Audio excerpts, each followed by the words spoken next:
Who's recording? I am. What? Oh, no, we I have to record a class and upload it and submit it. So we should I want to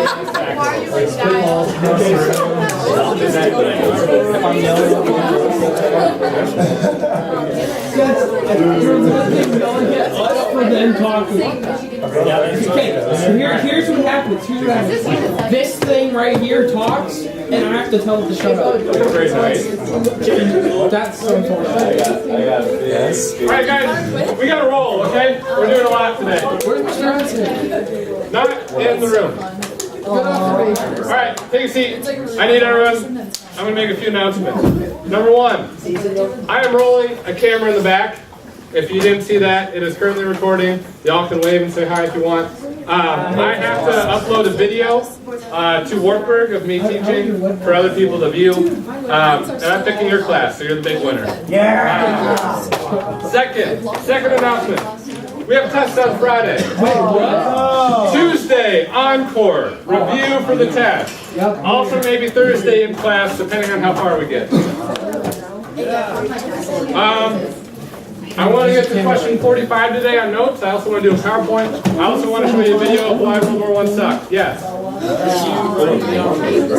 Yes.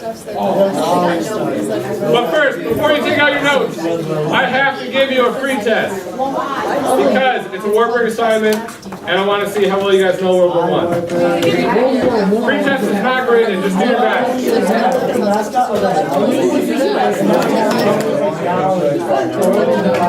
But hey, guys, quiet down. I do need you to treat this like a test, so please put your phones and technology away. Please put your notes away. Hey, when you're done, please bring it up here. And then we'll roll for today. Maybe later.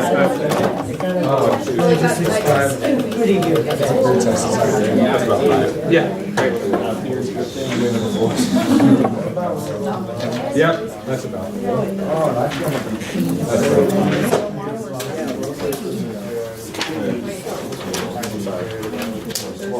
All right, please kill the talking. Yeah. Oh, one more. Again, please bring it up to the front, to the chair when you are finished. We will go over it later, but not today. Put our names on it. Yes, please put your names on it. Good luck too. Yep.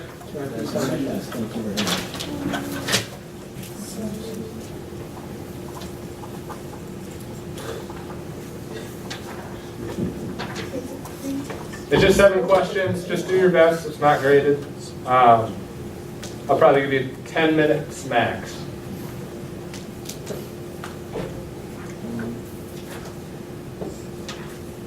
It's okay if you don't know it. If we don't know, do we leave it blank or guess? Do your best guess. Try to make a good, educated guess.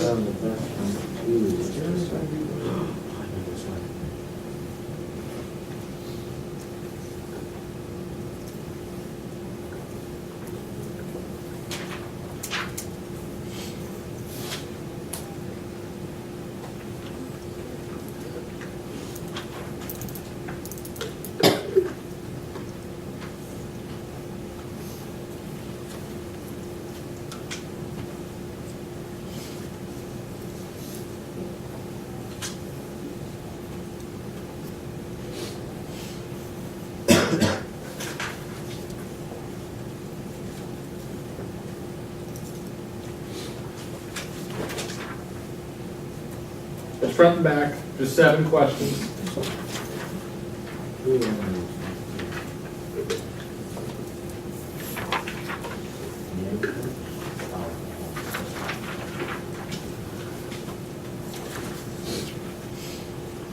Again, when you're done, you can bring it up to the orange chair in front of the room.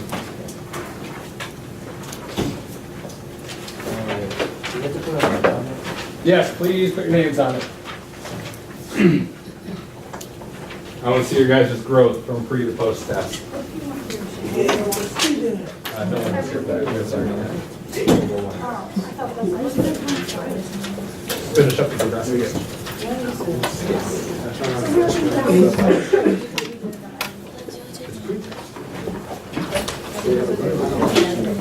That's what you know pre the full final. Yes.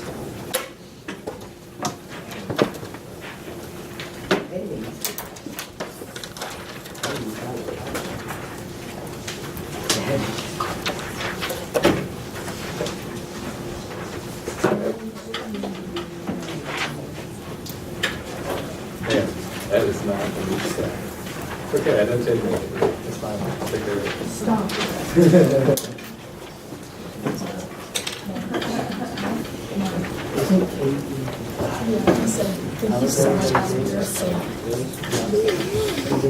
All right, if you're done with the test, you take out your notes. We're going to roll into some notes today.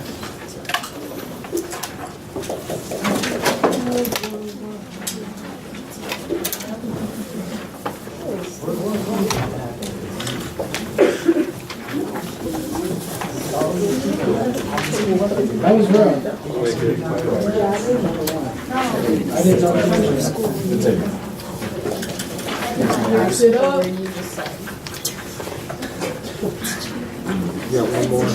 Any over here? I think we should get a completion grade for that. I think we should Maybe. be a max. 7 points, just extra. Nice. Thank you. All right. Do I have them all? Cool. Thank you, guys. I will show you those. But again, I just want to see your growth from before World War I to after World War I in the unit test. So let's talk about World War I. What do you know about World War I? First one. All right, hey guys, we got a lot to get through today. I'm gonna need talking kept to a minimum. Yeah. It was caused by the German Empire. Caused by the German Empire, the Germans, and Serbia. And the Austro-Hungarians. Yes. Trench warfare. Mustard gas. Mustard gas. Tanks. Tanks. Gallagher. Sleeping plane? Yeah. Happening almost around the whole world. Hey guys. Shut up. Maria, Bryce, AJ. Come on now. What else? Central Powers. Assassination of Archduke Franz. Yeah, Archduke Franz Ferdinand. Absolutely. The League of Nations. It's under the That's table. under the Under the table. table? Oh god. This is what I video recording, of course. It was Called the League of Nations. first, or the next armed conflict after the American Spanish War. Yes. Yes. War Horse. Movie? We might watch some of that. We should watch it. Anything else? All right, you guys know a fair amount, which is good. I'm glad you guys know some. Yeah. So I have a goal of getting to 45. In your notes, we're gonna start. Are we on 39? Yeah. We did 38. Yeah. Wonderful. So, we have the main allies and the main central powers. Great Britain, France, Russia, and Italy for the allied powers, also called the Triple Entente. If you hear me say that, it's allies. Main central powers, Germany, Austria-Hungary, Ottoman Empire. If you're like, hey, the U.S. fought in World War I, we didn't show up till later, so that's why we're not listed there. How about Japan? Japan, I believe, came in later. Japan, wasn't that, they were just kind of suppliers, right? Well, no, Japan definitely also German spoke about the German allies, it wasn't really for the allies. Yeah. They were like, hey, I want. We talked about, or we mentioned the assassination of Archduke Franz Ferdinand. I tried to draw it or write it, but my pen fell. And there's this huge desire to grow in territory. It's like imperialism isn't just in America. How about that? So the main causes for that let's turn to this PowerPoint. Why can't, what? There we go. Babe, use the light. Again, important information is marked by a small yellow dot. Be on the lookout for that. World War I. It's called a few different things. Some people thought it would be the war to end all wars. It's first called the Great War because we can't call it World War I until we have World War II. Family Feud because there's a lot of European nations that are involved, and we'll talk about that. And the war to make democracy safer for the world.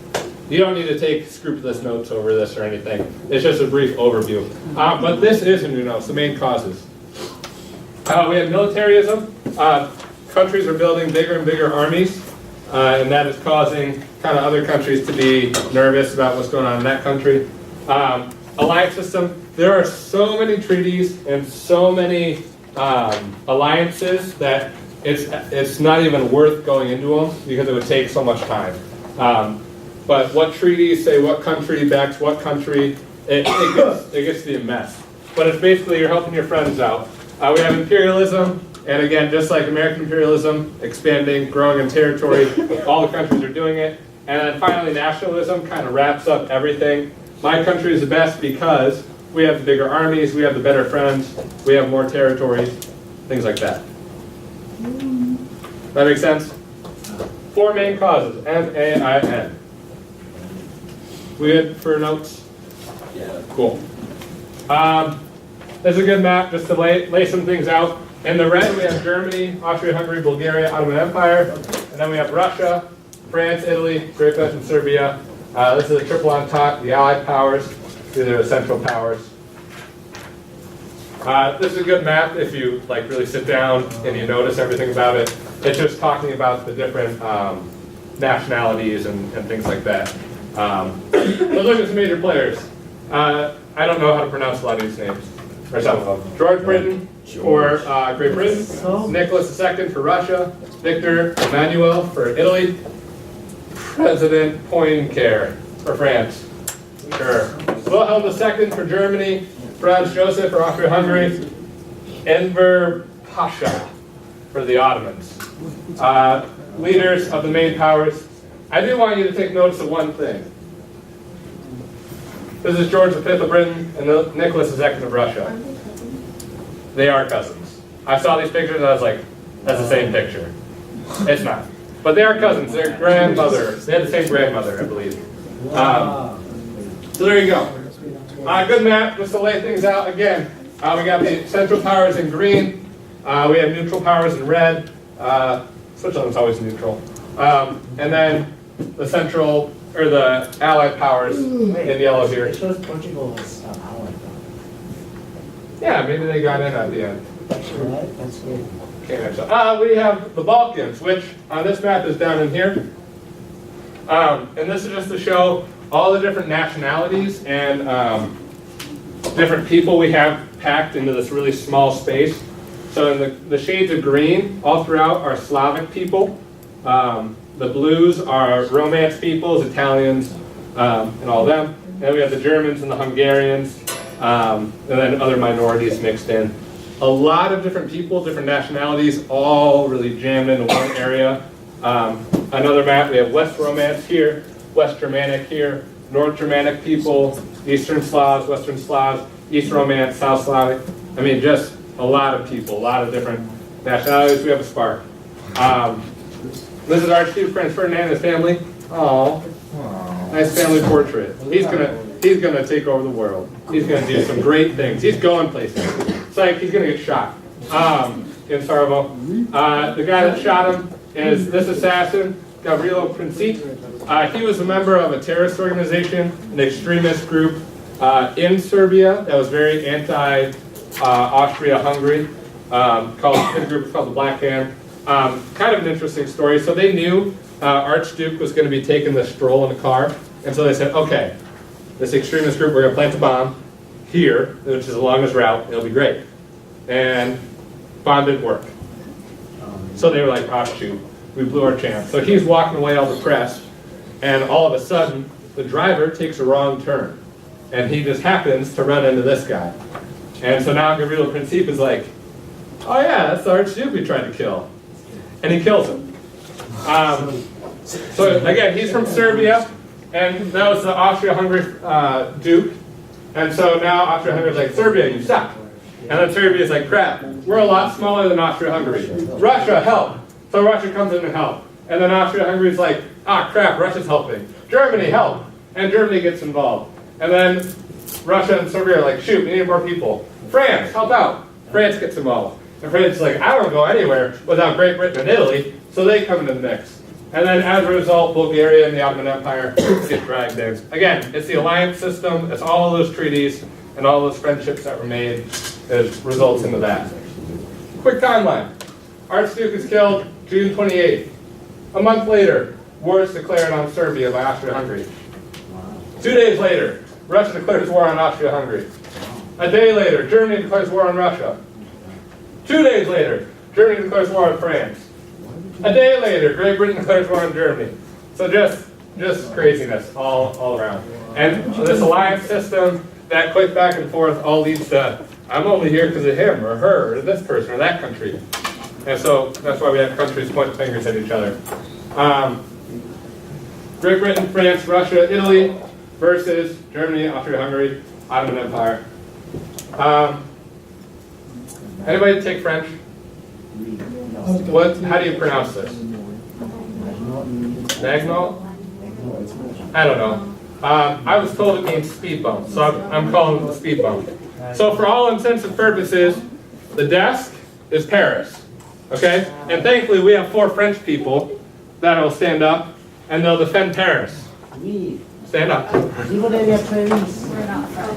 So you're gonna stand, so naturally you're like, okay, we're gonna defend Paris from Germany. So, and Germany's over there. So let's just stand in the line right here. Right? Because Germany's over there. So you're just gonna stand in line. You're like, ain't nobody getting back there. And then Germany will stand up. And yeah, that's fine, you 4. And Germany's like, dang it, we need to get to Paris. But hey guys, there's a line of French people here. Your task is to get to Paris, go. Yeah, you guys are just standing there. You're just standing there. Yeah. Paris is important. That was super easy. What did they do? They went around. You guys can have a seat. Absolutely.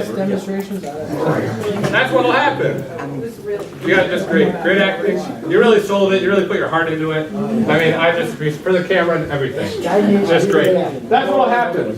French people, or France rather, will line up a bunch of people on the border of Germany. So that makes sense. This is our border with Germany. Naturally, they come across the border. Wrong. Germany will do the Schlieffen plan that we talked about, and we'll go around the line. They'll kill Paris, and then Russia, they're super slow. So Russia's not quite ready to fight yet. So they're like, we'll kill Paris, and then we'll kill Russia. It's called the Schlieffen plan. So they literally have lines of people going at these different intervals with the final line hitting Paris and coming across. That's the Schlieffen plan. Yes? So wasn't that, the Schlieffen plan, wasn't that a huge violation of Belgium's rights, considering Belgium considered themselves to be a neutral country? Absolutely. And now we'll get into that. So now we have the German people going through Belgium, just like you said, and they torched Belgium. I mean, they just treated them like just an ant in their path and just destroyed them. And so now we get this propaganda of, remember Belgium, we have a German soldier taking a little girl, women and children just scared out of their wits. That will be a big driving force against Germany. They call it the war of attrition. These are the number of soldiers. France, over 8 million. Germany, over 10 million. Russia, 12 million. Britain, over 8 million. I mean, it's a massive, massive war. We have just so many people turning out. And these are just 4 countries. Austria-Hungary, not here. Ottoman Empire, not here. US, not here. Italy, not here. I mean, it's the Great War. It is huge.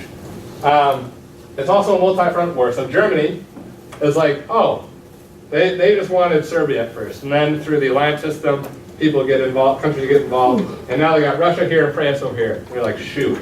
So that's where the Schlieffen plan comes in. They'll kill Paris and then cut across and get to Russia. It doesn't work out very well. We have some crazy advancements in technology in World War I. What came about World War I? Tanks, machine guns, obviously, Planes. mustard gas, planes. Flamethrowers. Yeah. How were wars fought before? In lines, right? They were just standing there. They would wait for people to get shot, and then a new line would go in. They're still fighting like that. We talked about trench warfare. Trench warfare. This is a good example of trench warfare. So we got, we'll call this Britain, British trench right here, with support trenches and a backup trench, reserve trench, all in here. And then this is a German trench. How far away? 25 yards. 25 yards. 25 yards. And that varies. Not all trenches are 25 yards. But we have machine guns, we have tanks, we have missiles, we have planes, we have mustard gas, we have all this crazy advanced warfare that, hey, let's just use it 25 yards away from each other. Yeah. It's awful. Yeah. And we're going to watch why World War I sucked. This is a Microsoft made production. So to say that the quality is superb is doing a disgrace to the word superb. Why World War I suck?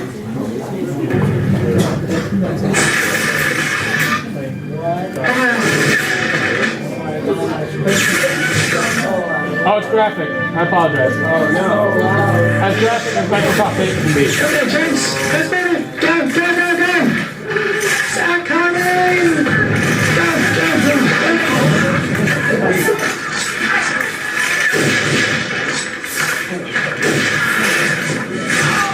Bring up the machine gun.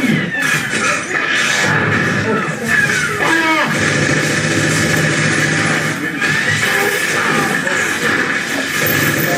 Go. Retreat. Go back. Back. They are retreating. They're coming with the machine gun.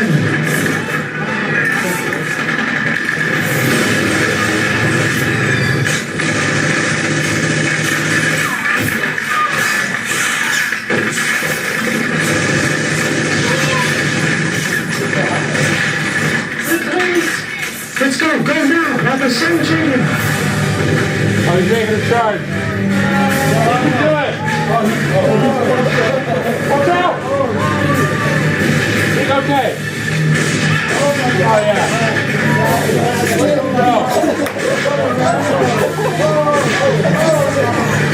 He's gonna do it! Oh.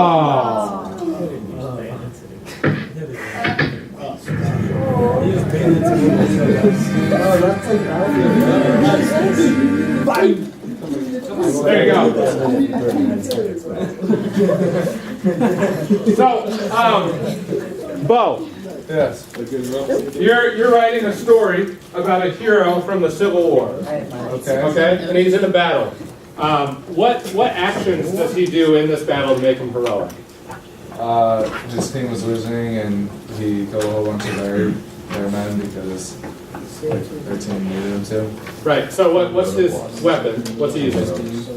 It'd be really cool if he could like go with his fist, but that's probably not gonna happen. So let's give him a musket. Okay. Okay. You guys know how muskets work. You got to put in a ball. You got to put in the powder. What's normally on the end of muskets? A bayonet. So let's say he's got a musket. This is Bo's guy. What's his name? Daryl. A good 1860s name, Daryl. So Daryl's fighting for the Union. Daryl, he's got his musket, right? Daryl shoots a Confederate soldier, one dead. He's out of ammo. So he takes his bayonet, he charges, he gets another guy, two dead. His friend Gerald is hand-to-hand combat against a Confederate soldier. He's like, oh, I need to help my boy Gerald.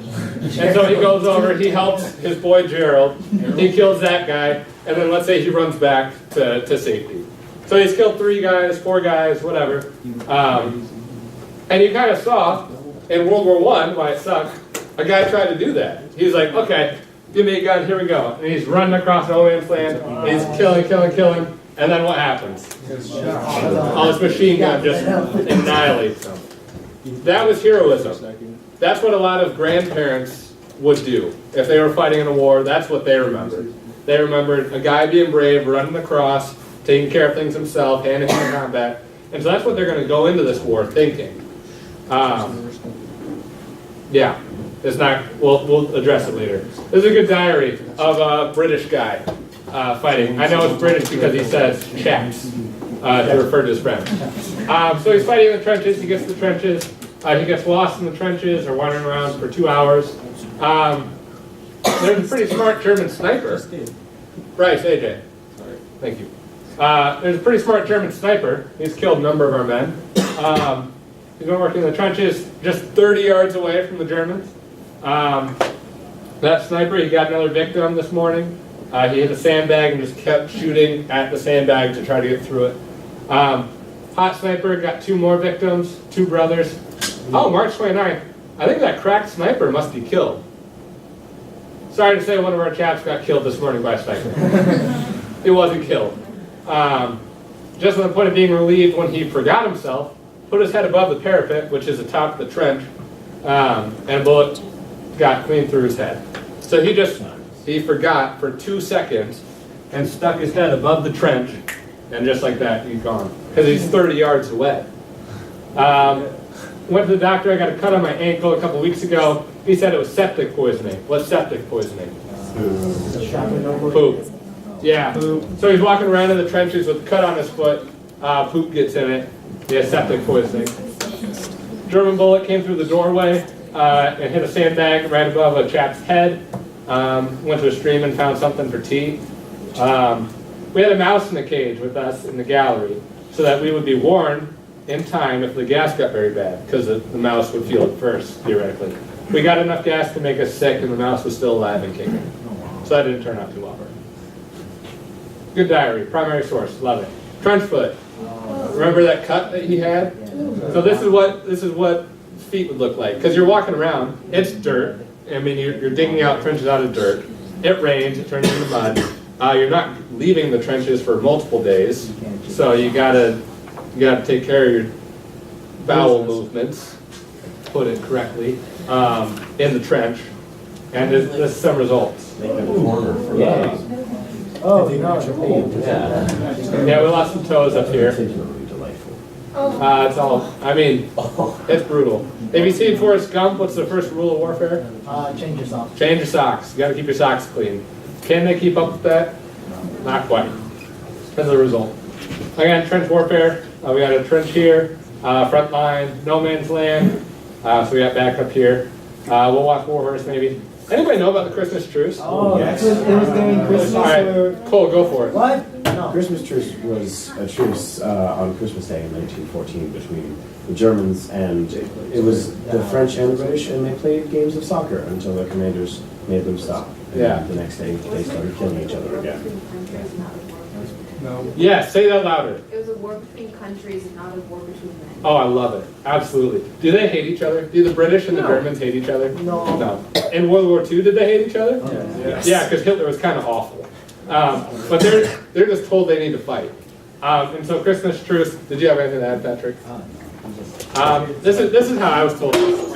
Well, it's early Christmas morning, and some British troops realize it's Christmas, and they start singing Christmas carols. And so it's in English and German, so they obviously don't speak English. But what can you tell from a Christmas carol? Yeah, you got the melody still. And so they sing along. They join in German. And after a while, they realize, hey, it's Christmas. Let's call it for a day. Until these soldiers make this truce. They exchange gifts. They take pictures together. These are 2 different sides, all joined together, taking a picture. They're playing soccer. It is absolutely, I love that. It's absolutely a war against countries, not against men. And I mean, maybe their commanders weren't as okay with this. I think it's really beautiful. I think it's super cool. So let's get back into the really bad stuff again. Again, it's a super advanced technology. They're fighting 25 yards away from each other. As a result, first 3 months, 1.5 million are dead. They're not used to it. They're used to their granddad, running across enemy lines and taken care of them by hand or with a sword. They're not ready for it. Some major battles as time goes on. 1914, Marne, right next to Paris. That's like one of the key spots for the Germans to take. Germans lose. Verdun is down here. Germans lose. Somme is right here. Tie at best. Argonne is over here. Germans lose. Germans lose some very key battles throughout World War I. Marne, more than 250,000 dead. First trench warfare here, trying to get to Paris. Verdun, 500,000 casualties each side. Battle of Somme, over 1 million killed in 5 months. Hey, that's a tank. We have tanks. Poison gas, mustard gas. What's the status of gas now during warfare? Illegal. It's not okay, it's illegal. You can't do it. Mainly because they saw how awful it was in World War I. We have flamethrowers, we have grenade launchers, we have Big Bertha tanks. This is a Paris gun by the Germans. They're shooting here for Paris here. So we have these crazy advancements, not to even mention planes. Crazy advancements in technology to fight wars, and we're staying 25 yards away from each other. German had these U-boats that were really effective subs, trying to take out other ships, Allied ships. This is 1916 to 17, 17 to 18. Every dot is an Allied ship sunk by U-boats. Wow. I mean, they're just doing work. And war is hell. Go ahead, go back. Whoa, look at my gun. This is a trench. Yeah. It's not No man's land. They put up barbed wire. No man's land. Lost legs here, trying to learn how to walk again. We have amputee. I mean, just really grotesque stuff. But you have the lights again. So that's the background, and we have. Ooh, yikes. That's okay. We'll do our best. All right, you can take out your notes if they're not already out. I need water. Any questions over the PowerPoint? Well, I drink water. Oh yeah, water. There we're going. American attitudes towards the war. At this point, when the war started, Americans were not super on board with joining the war. Woodrow Wilson was president at the time. He would say, we're neutral. Kind of a load of garbage. But he would say, we're neutral, Americans, we're neutral, we're not taking a side. We have no reason to. We have no reason to get involved at this point. But this neutrality did have some limitations. We had great sympathy for the Allies. We share a language with Great Britain. We have great trade and financial interests with the Allies. And people are even remembering back to the Revolutionary War with France. France helping us out there. So we have great sympathy for the Allies. Plus, Woodrow Wilson, huge man crush on Britain. If you remember that question from the test. Huge man crush on Britain. British propaganda was huge. They would depict the Germans as just brutal, merciless Huns that rape and pillage and do all that. And that was a big kind of swinger for the German people, or the British people. But we did have German Americans and Irish Americans that felt sympathy for those Central Powers. German Americans, obviously, they felt sympathy for the country. Why did Irish Americans feel sympathy for the Central Powers? Oh, they hate Britain. They absolutely hate Britain. We traded with the Allies a fair amount. We were in a small depression at this point in our nation's history. This really gets us out of the depression because we're producing more and more to send to the Allies. We're sending troops, or not troops. We're sending food. We're sending war materials that we have to produce, and we're selling. It actually lifts us out of this little depression that we were in. We're loaning the bejesus to our allies. We're sending $2 billion to our allies over the course of the war. We're sending 100 times less to Germany.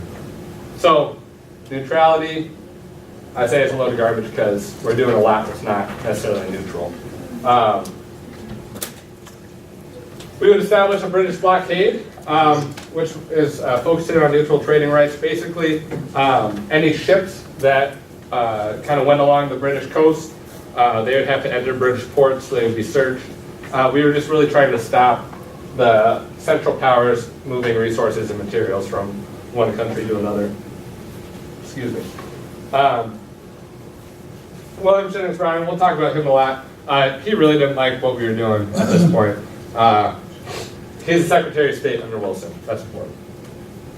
How did the U.S. react to German violations? Those U-boats, like I said, they were doing work. You saw those maps. How many ships, how many U.S. ships did Germany sink before we got involved? Any guesses? 0. They didn't sink a single one of our ships. Did they hurt American people on ships? Yes. Lusitania was a British ship, but had Americans on board. Let's look at an ad. Cunard is like Carnival Cruise. It's a big cruise line of the day. Europe via Liverpool, Lusitania, fastest and largest steamer now in the Atlantic. Hey, we're leaving May 1st. Later in the ad, it would say we're arriving May 9th or 10th. Then there's this notice. And this notice says, travelers intending to embark on the Atlantic voyage, be reminded that a state of war exists between Germany and her allies and Great Britain and her allies. So basically, if you're on a ship from sailing to Liverpool, there's a war going on. There's U-boats going around. Watch out. So it's kind of warning people, don't go. And it's from the German embassy. So, pretty valid warning. People ignore it. They go a day, 2 days before they were supposed to get there. It sinks from a German U-boat. Over 1,000 people are dead. Over 100 Americans died. Is that fair of Germany? Yeah. Why, yes. It's a British ship. They told them, hey, from the German embassy, notice, we might sink you. Why might it not be fair? Why might people not be okay with it? It's a civilian ship. It's a merchant ship. Yeah, you guys nailed it. Those are the two big sides. Woodrow Wilson would demand an apology and a promise that they're not going to do it again. Again, neutral. WJB, he is saying no U.S. citizen should be on any other ship besides U.S. ships. He would get really, really peeved off at Wilson. And again, he's his Secretary of State. But Wilson is just doing nothing that William Jennings Bryan wants. He would eventually resign because he was so upset with how Wilson talked about the war, talked about American neutrality, all that. The Sussex Pledge, the Sussex was a French ship that the Germans sank. 4 Americans were injured as a result of that. And at this point, we have merchant ships, civilian ships, that are carrying war materials and weapons to defend themselves because Germany's just killing a bunch of ships.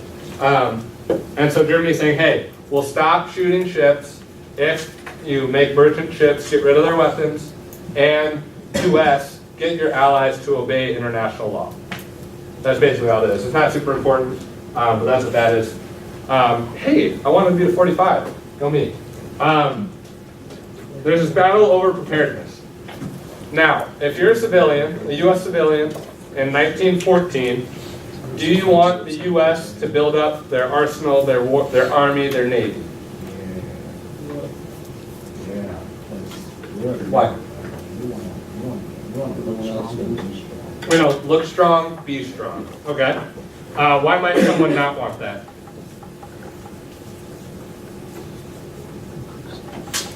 Yeah. Wasn't that like one of the reasons for wars, like other countries like didn't like it when countries got like bigger and like stronger? Yeah, the whole military aspect, bigger armies, absolutely. So there's two sides to this. My boy TR, he would be more for no, we need to build up our army, we need to build up our navy, we need to be ready. We need to be prepared just in case anything were to happen. William Jennings Bryan, he's getting kind of annoying at this point, and saying no. The faster that we build up our military, the more we do that, the more we'll kind of be dragged into the war, just like Nick said. The bigger the army, the more likely a conflict will arise. So those are the two sides. Americans at this point are siding more with William Jennings Bryan. They're more against, hey, let's stay neutral, let's not do anything crazy, let's keep our army as it is. But TR, I think he's got a valid point.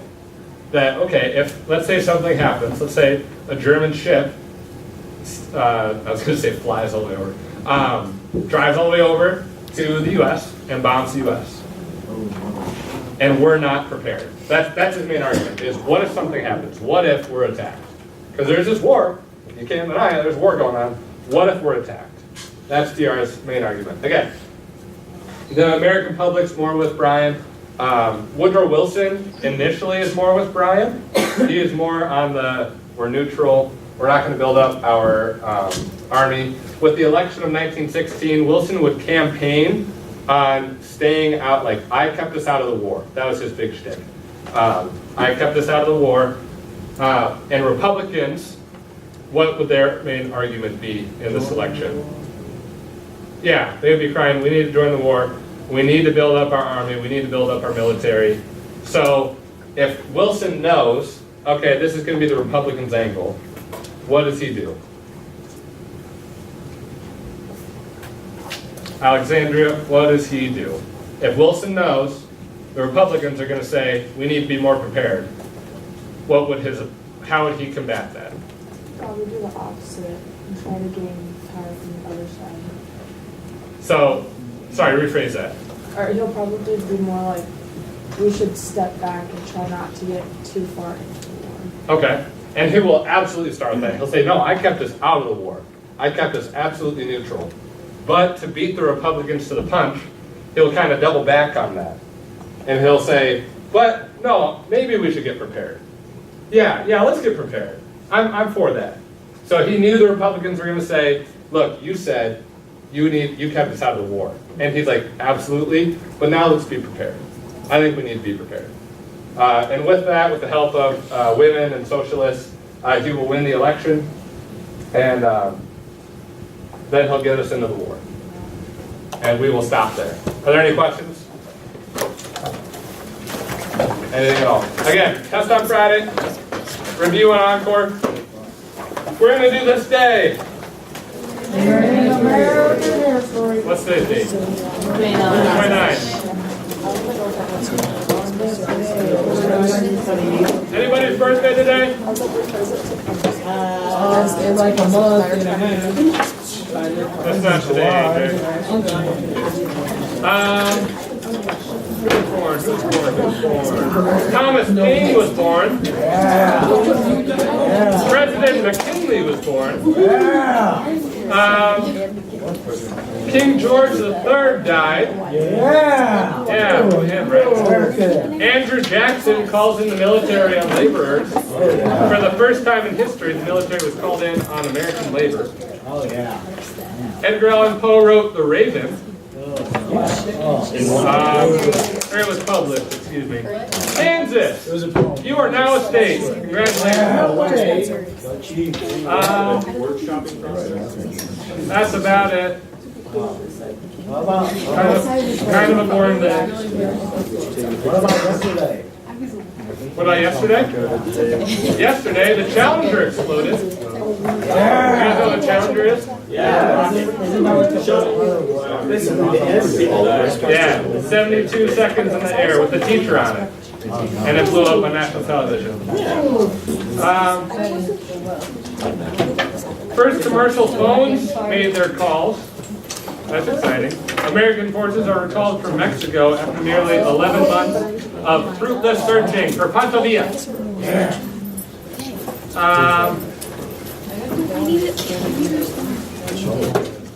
Who was born? Anybody's birthday yesterday?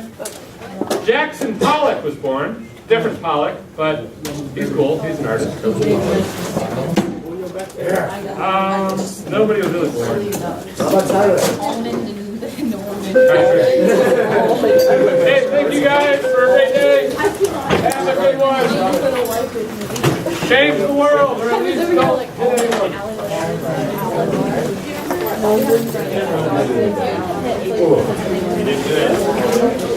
Hey.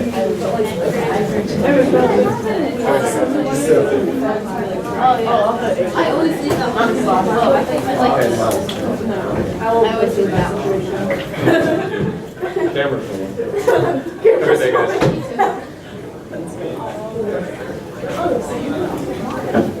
Good.